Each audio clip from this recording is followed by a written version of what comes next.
بسم الله الرحمن الرحیم. الحمد لله رب العالمین. الحمد لله شکرا شاکرین. اله سفره معمور باد، سراسر پر از نعمت و نور باد.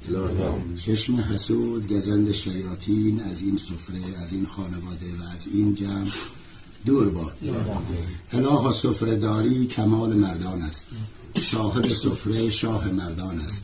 سفره بی ریا نعمت کبریا، هر کی داد بی منت خدا کند اموات او را رحمت.